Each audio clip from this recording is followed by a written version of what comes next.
Ya, ini yang sebenarnya juga menjadi satu poin paling penting dalam upaya Komnas HAM melakukan pemantauan dan penyelidikan ini terkait obstruction of justice. Obstruction of justice ada dua klaster besar.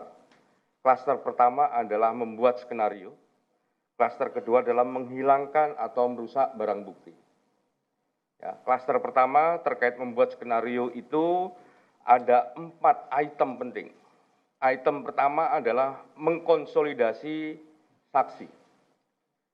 Nah, dalam konteks mengkonsolidasi saksi ini, ada satu, menyeragamkan kesaksian para saksi, baik mengenai latar belakang peristiwa, tempat kejadian perkara, dan alibi FS di TKP. Itu yang pertama. Yang kedua, menginstruksikan saksi ADC untuk mempelajari soal penggunaan kekuatan dalam tindakan kepolisian dan penggunaan senjata. Yang ketiga, menghapuskan atau menghilangkan sesuatu yang merugikan. Jadi ini kesaksian-kesaksian, ya, khususnya di awal itu semua keterangan yang diberikan itu memiliki karakter dan bentuk keseragaman. Nah, ini karena ada mengkonsolidasi saksi.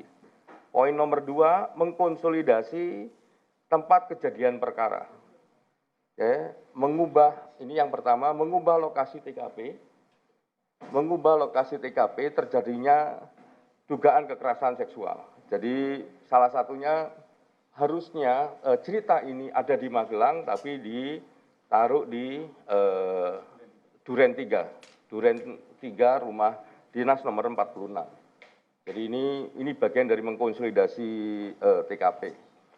Yang nomor 2, adanya tindakan perusakan, pengambilan dan atau penghilangan CCTV dan atau decoder di TKP dan di sekitar TKP. Jadi ini untuk mengkonsolidasi TKP, ya, makanya CCTV yang berada di, misalnya yang paling aktual di depan rumah itu yang di security baru ditemukan karena memang itu sengaja untuk mengkonsolidasi TKP. Terus adanya tindakan dalam penanganan TKP yang tidak sesuai prosedur. Jadi kita memiliki sejumlah bukti, salah satunya berupa foto yang memang dalam penanganan TKP itu tidak sesuai prosedur. Orang yang tidak punya kewenangan masuk dalam TKP. Yang berikutnya adalah adanya pembiaran terhadap pihak-pihak yang tidak memiliki otoritas untuk memasuki TKP. Jadi sebenarnya TKP juga tidak boleh dimasukin oleh orang-orang yang tidak memiliki otoritas, tapi malah itu dibiarkan gitu. Yang berikutnya adalah adanya upaya mensterilisasi wilayah rumah dinas Kadif Propam Polri dari kehadiran media. Ini di awal-awal juga kami indikasikan itu sebagai salah satu bentuk untuk mengkonsolidasi tempat kejadian perkara. Yang berikutnya adalah membuat narasi. Ya, membuat narasi. Membuat narasi ini bahwa peristiwa terjadi di Duren 3 dan dilatar belakangi dengan tindakan Brigadir J yang diduga melakukan pelecehan seksual sambil menodongkan senjata api terhadap saudari PC serta menembak Baradae. Nah, ini narasi yang awal-awal memang dimunculkan. Terus berikutnya adalah dibuatnya 2 laporan ke Polres Metro Jakarta Selatan tentang dugaan percobaan pembunuhan terhadap Baradae dan dugaan tindak pidana pelecehan seksual terhadap saudari PC. Ini yang basisnya di Duren 3. Terus dibuat video guna menyesuaikan dengan skenario. Jadi video yang beredar itu dalam konteks konstruksi peristiwa itu tidak lengkap. Gitu. Itu disesuaikan dengan skenario yang dibuat. Nah, ini konteks untuk membuat narasi. Yang berikutnya adalah penggunaan pengaruh jabatan. Nah, ini juga penting, ya, penggunaan pengaruh jabatan untuk ini dalam konteks membuat skenario. Yang pertama, anggota kepolisian diperintahkan mengikuti skenario yang ada. Yang berikutnya, pembuatan 2 laporan di Polres Jakarta Selatan itu juga bisa terjadi karena ada pengaruh jabatan. Terus proses BAP atas 2 laporan dilakukan tidak sesuai prosedur, hanya formalitas dan tinggal ditandatangani. Ini juga karena pengaruh jabatan. Terus pemeriksaan di awal kejadian terhadap Baradae, Bribka RR, dan saudara KM tidak dilakukan sesuai dengan prosedur. Ini bisa terjadi karena memang pengaruh jabatan. Terus anggota kepolisian yang tidak memiliki otoritas memasuki TKP itu juga karena pengaruh jabatan juga. Terus permintaan kepada Kepala RS Bayangkara untuk menyiapkan otopsi. Jadi itu juga karena bisa terjadi karena memang adanya pengaruh jabatan. Nah, yang klaster kedua adalah menghilangkan atau merusak barang bukti. Yang pertama, adanya upaya menghilangkan dan atau mengganti barang bukti, ya, handphone oleh pemiliknya sebelum diserahkan kepada penyidik. Jadi HP-HP diganti, dihilangkan, terus adanya tindakan penghapusan jejak komunikasi berupa pesan, panggilan, telepon, dan data kontak. Jadi kalau di awal-awal teman-teman sering nanya kepada Komnas HAM bagaimana kondisi WhatsApp group, yaitu ada beberapa komunikasi di WhatsApp group ya terputus. Baru muncul kembali misalnya salah satunya sejak tanggal 10 malam atau 11 dini hari itu baru muncul. Nah, 10 ke bawah itu tidak terekam jejak digitalnya karena memang dihapus. Terus penghapusan foto TKP. Jadi beberapa foto yang kami temukan yang khususnya yang di tanggal 8 itu kami temukan di recycle bin di tempat sampah di mekanisme tersebut. Jadi bukan diambil dari barang yang nggak dihapus, tapi itu kita ambil dari barang yang dihapus. Sehingga kita tahu bagaimana posisi dan bagaimana yang terjadi di saat setelah peristiwa, di tanggal yang sama dan kurang dari 1 jam. Terus adanya tindakan perusakan, pengambilan dan atau penghilangan CCTV dan atau decoder di TKP dan sekitarnya. Jadi decoder, CCTV dan sebagainya itu juga dihilangkan. Terus adanya pemotongan atau penghilangan video CCTV yang menggambarkan rangkaian peristiwa secara utuh sebelum, saat, dan setelah kejadian. Jadi kalau ini mau terbuka, mau membuat terangnya peristiwa dan sebagainya, harusnya semua video yang ada dikonstruksikan sesuai dengan konstruksi peristiwanya. Tapi ini dipilih tidak sesuai dengan apa yang semestinya terjadi. Yang berikutnya adalah adanya perintah untuk membersihkan TKP. Ini juga ada, misalnya darah dibersihkan, ini dibersihkan dan dikonsolidasikan semua apa yang ada dalam situ. Nah, coba Arif.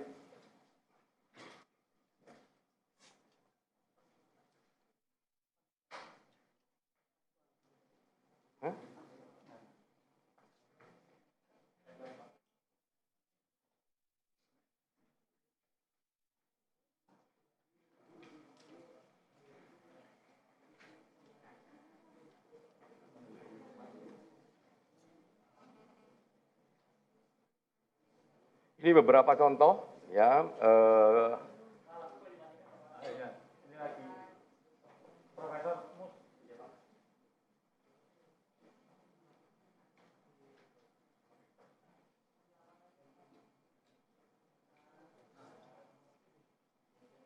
Oke.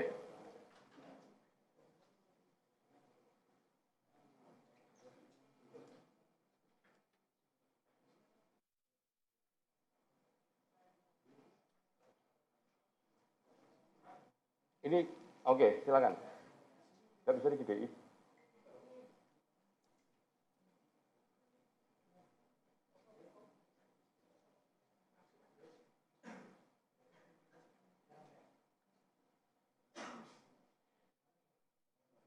Ya, kita mulai.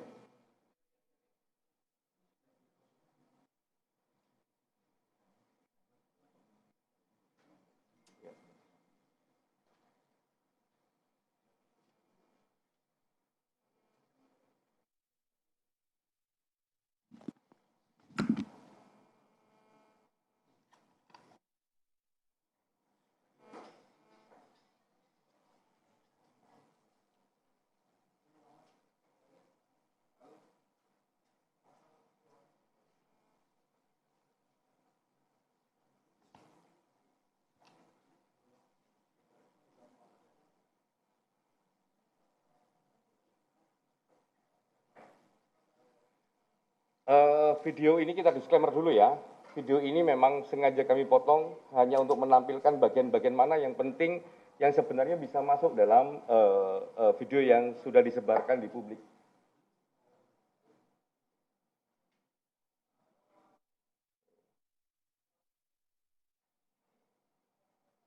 Kalau video yang tersebar di publik, video ini tidak ada. Padahal ini video yang sangat penting dalam konstruksi peristiwa. Dan ini kami ambil dari raw material, jadi jangan juga dilihat jam yang ada di situ, karena ini belum dikalibrasi. Ini benar-benar raw material, dan ini memang kami potong untuk menunjukkan beberapa potongan video yang harusnya ini juga masuk dalam video yang rangkaian peristiwa agar membuat terangnya peristiwa.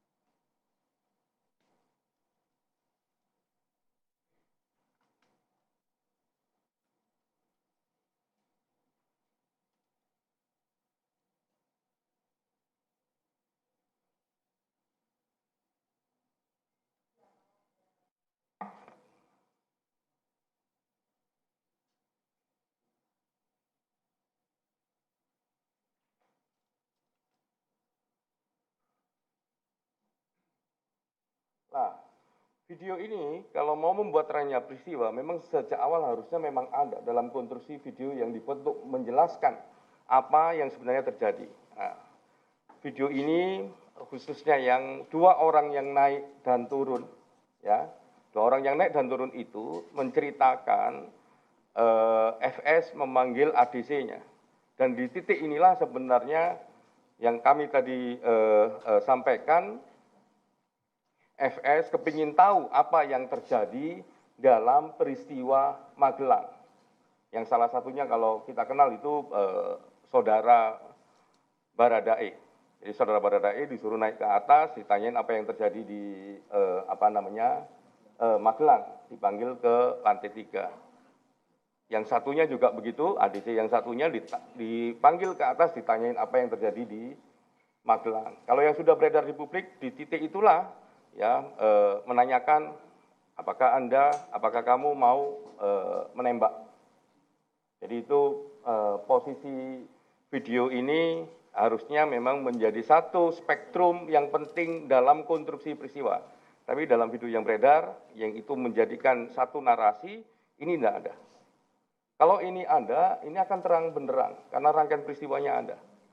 Dan ini yang kemarin juga direkonstruksi juga ada, pertemuan di lantai 3, FS dengan siapa, ngapain, ini ada. Nah, ini salah satu bukti video yang kami ambil dari raw material, ya, yang kami lihat, dan ini berkesesuaian dengan apa yang kami lakukan, termasuk ketika kami nanya ke saudara Ferdi Sambo.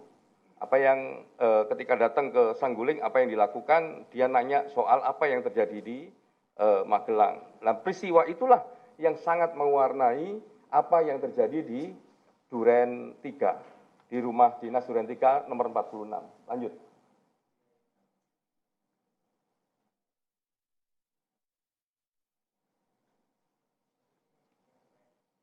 Nah, ini yang kemarin kita yakin sejak awal sebenarnya, ketika kita lihat lini masa, pembicaraan lini masa, ini angka 1631. Yang dimaksud angka 1631 itu ini. Jejak komunikasi.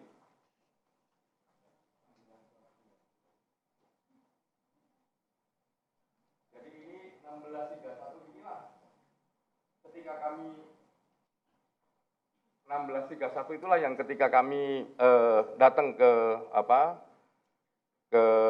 Jambi, kami mendapatkan informasi 1631 itu Joshua masih bisa berkomunikasi dengan suara dengan saudara V. Nah, itu makanya kami cek di lini masa macam-macam, Dan ternyata waktu itu Joshua masih hidup di tengah informasi sudah meninggal dan meninggalnya di jalan tol di Magelang atau di suatu tempat. Ya, ini rekam jejak digital salah satunya yang menunjukkan 1631 itu memang betul ada. Lanjut.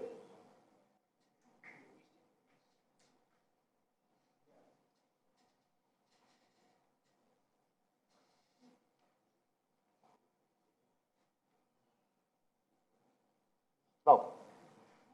Ini yang kami dapatkan foto, yang kami bilang tadi foto tanggal 8 Juli tahun 2022, ya, nggak sampai 1 jam setelah peristiwa penembakan. Ini posisinya. Ini mohon maaf kami blur karena itu prinsip, salah satu prinsip yang ada dalam hak asasi manusia. Kita nggak boleh melakukan inhuman degrading treatment. Jadi itu posisinya. Nah, ini salah satu contoh yang tadi Pak BK bilang sekian ratus gambar, tangkapan gambar atau foto. Nah, ini yang salah satu yang kami dapat. Ini terjadi, foto ini diambil tanggal 8 bulan Juli tahun 2022, kurang dari 1 jam pasca peristiwa penembakan. Lanjut. Nah, ini salah satu titik di mana tembakan rekoset itu ada. Ini di lantai, ya, tembakan yang nantinya akan menjadikan titik rekoset. Ini di lantai itu begini dia. Kalau rekoset. Pantulan. Ini ada satu ya, terus mantul ke satu bidang yang lain. Nah, ini salah satu titik penting yang juga kami dapatkan. Mungkin itu analisis pelanggaran HAM-nya, monggo. Saya kira teman-teman Komnas Perempuan dulu, sebelum analisa. Oh gitu. Oke.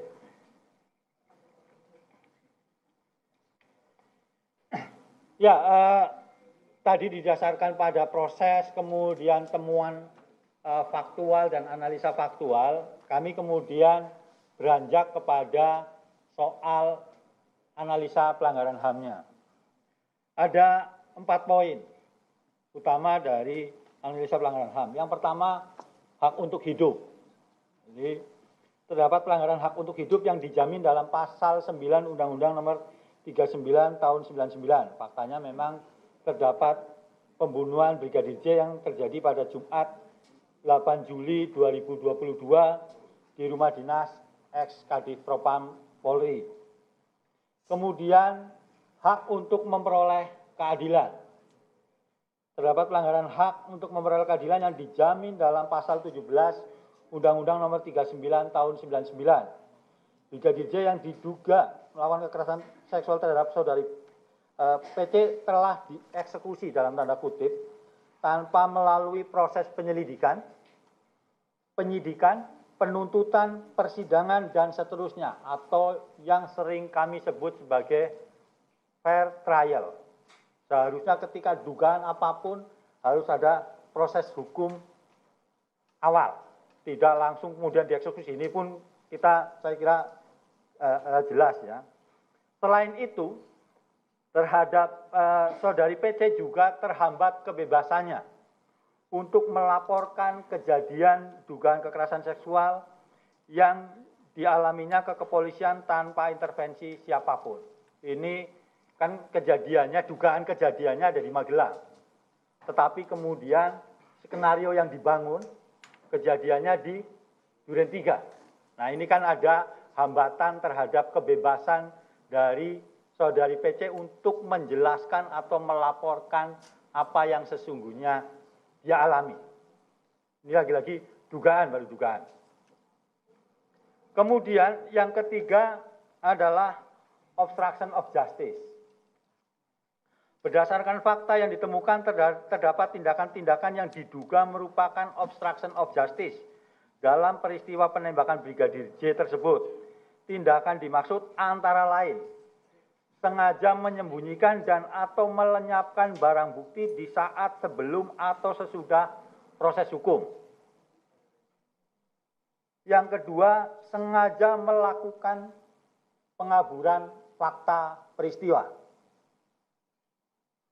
Tindakan obstruction of justice tersebut berimplikasi terhadap pemenuhan akses terhadap keadilan, access to justice, dan kesamaan di hadapan hukum, equality before the law, yang merupakan hak konstitusional sebagaimana dijamin dalam hukum nasional maupun internasional.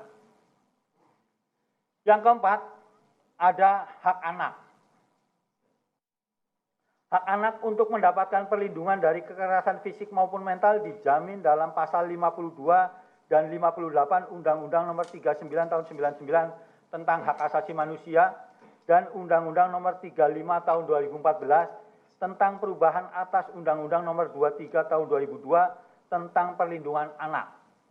Faktanya, akibat peristiwa kematian Brigadir J terhadap pelanggaran hak anak, khususnya hak untuk mendapatkan perlindungan dari kekerasan psikis maupun mental dari anak-anak ex-Kadifropam Polri, FS, dan juga saudari PC.